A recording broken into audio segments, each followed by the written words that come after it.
Shalom, salam sejahtera dan selamat berjumpa melalui renungan harian Toraya hari ini, Sabtu 4 Maret 2023. Kasih karunia dan damai sejahtera melimpahi kita oleh pengenalan akan Allah dan akan Yesus Tuhan kita.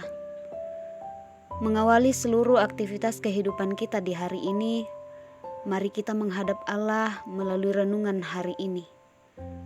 Untuk itu, mari kita datang ke hadapan hadirat Tuhan, berdoa memohon hikmat Tuhan. Bapa di dalam sorga, dimuliakanlah namamu. Sungguh menjadi sebuah sukacita besar bagi kami, oleh karena kami terus merasakan kasih dan penyertaan-Mu bagi kami semua. Terima kasih ya Tuhan, oleh karena karunia hari baru masih boleh kami nikmati di pagi hari ini. Dan melandasi perjalanan kehidupan kami di hari ini, kami anak-anak-Mu rindu untuk merenungkan firman-Mu. Tolong kami, agar kami dapat mengerti apa pesan firman Tuhan bagi kami. Mampukan kami, agar kami bukan hanya mendengar untuk melupakannya, tetapi sungguh-sungguh melakukannya dalam kehidupan kami. Bersabdalah karena kami siap mendengarkan firman-Mu. Di dalam nama Tuhan Yesus kami berdoa. Amin. Bacaan firman Tuhan hari ini dari Keluaran 34 ayat 1 sampai 9. Dua loh batu yang baru. Berfirmanlah Tuhan kepada Musa, pahatlah dua loh batu sama dengan yang mula-mula. Maka aku akan menulis pada loh itu segala firman yang ada pada loh yang mula-mula yang telah kau pecahkan. Bersiaplah menjelang pagi dan naiklah pada waktu pagi ke atas gunung Sinai. Berdirilah di sana menghadap aku di puncak gunung itu. Tetapi janganlah ada seorang pun yang naik bersama-sama dengan engkau, dan juga seorang pun tidak boleh kelihatan di seluruh gunung itu. Bahkan kambing domba dan lembu sapi pun tidak boleh makan rumput di sekitar gunung itu. Lalu Musa memahat dua loh batu sama dengan yang mula-mula. Bangunlah ia pagi-pagi dan naiklah ia ke atas gunung Sinai, seperti yang diperintahkan Tuhan kepadanya, dan membawa kedua loh batu itu di tangannya. Turunlah Tuhan dalam awan, lalu berdiri di sana dekat Musa serta menyerukan nama Tuhan. Berjalanlah Tuhan lewat dari depannya dan berseru, Tuhan, Tuhan Allah penyayang dan pengasih, panjang sabar, berlimpah kasih-Nya dan setia-Nya, yang meneguhkan kasih setianya kepada beribu-ribu orang, yang mengampuni kesalahan, pelanggaran dan dosa, tetapi tidaklah sekali-kali membebaskan orang yang bersalah dari hukuman, yang membalaskan kesalahan bapa kepada anak-anaknya dan cucunya, kepada keturunan yang ketiga dan keempat. Segeralah Musa berlutut ke tanah lalu sujud menyembah serta berkata, jika aku telah mendapat kasih karunia di hadapan-Mu ya Tuhan, berjalanlah kiranya Tuhan di tengah-tengah kami. Sekalipun bangsa itu suatu bangsa yang tegar tengkuk, tetapi ampunilah kesalahan dan dosa kami. Ambillah kami menjadi milik-Mu. Amin. Melalui firman Tuhan yang telah kita baca, kita akan renungkan di bawah satu tema, kesempatan kedua. Atau mak penduan. Mendapat kesempatan kedua adalah hal yang tidak selalu ada. Bila ada kesempatan kedua, berarti kesempatan itu tidak boleh disia-siakan, sebab itu adalah sebuah bonus. Kesempatan pertama yang gagal dimanfaatkan dengan baik adalah pengalaman supaya pada kesempatan kedua menjadi lebih baik. Bapak, Ibu, Saudara, Tuhan memberi kesempatan kedua kepada umat-Nya. Ia memerintahkan Musa untuk memahat dua loh batu tempat menuliskan petunjuk-petunjuk Tuhan, seperti yang ada pada loh batu semula yang telah dipecahkan oleh Musa.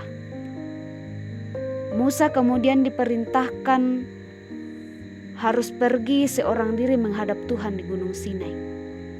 Bahkan binatang pun tidak diperbolehkan makan rumput di sekitar gunung Sinai selama Musa menghadap Tuhan. Di atas gunung itu Tuhan kembali menyatakan dirinya kepada Musa bahwa Ia adalah Allah yang baik, penuh kasih dan dapat dipercayai. Namun, Dia juga tidak akan membebaskan dari hukuman setiap pelanggaran. Ia bahkan membalaskan kesalahan orang tua kepada anak cucunya. Musa memohon belas kasihan Allah agar ia tetap menyatakan pemeliharaannya bagi umatnya. Kasih dan keadilan Tuhan sering digambarkan seperti dua sisi uang logam. Pada sisi yang satu, Ia adalah Allah yang pengasih dan penyayang. Namun, pada sisi yang lain, Ia adalah Allah yang adil, yang sekali-kali tidak kompromi dengan dosa. Bila Allah memberikan kepada kita kesempatan lain, itu berarti karena Allah sangat mengasihi kita. Jangan sia-siakan kesempatan itu. Orang yang tidak menghargai kesempatan yang Tuhan berikan akan mendapat ganjarannya, karena Dia adalah Allah yang adil. Bila kita gagal dalam kesempatan sebelumnya, jadikanlah itu sebagai kesempatan bermakna untuk makin baik pada kesempatan berikutnya. Amin. Setelah membaca merenungkan firman Tuhan, mari kita berdoa memohon hikmat-Nya untuk melakukan firman Tuhan. Kita berdoa. Bapa kami yang ada di sorga, Bapa kekasih jiwa kami, Bagimu-lah puji-pujian kami panjatkan, karena begitu besar kasih-Mu bagi kami. Terima kasih ya Tuhan, oleh karena perkenan-Mu sehingga hari ini kami masih diberi kesempatan untuk membaca dan merenungkan firman-Mu. Firman-Mu mengingatkan kami bahwa Engkau adalah Allah yang pengasih dan penyayang, Allah yang adil dan tidak kompromi dengan dosa. Mampukan kami Tuhan untuk terus belajar dan memahami firman-Mu, agar kami tetap hidup di jalan-Mu. Jika dalam kesempatan sebelumnya kami gagal menghidupi firman-Mu, kami mohon kasih dan penyertaan-Mu bagi kami, agar kehidupan kami menjadi lebih baik dan bermakna pada kesempatan yang Tuhan masih perkenankan bagi kami.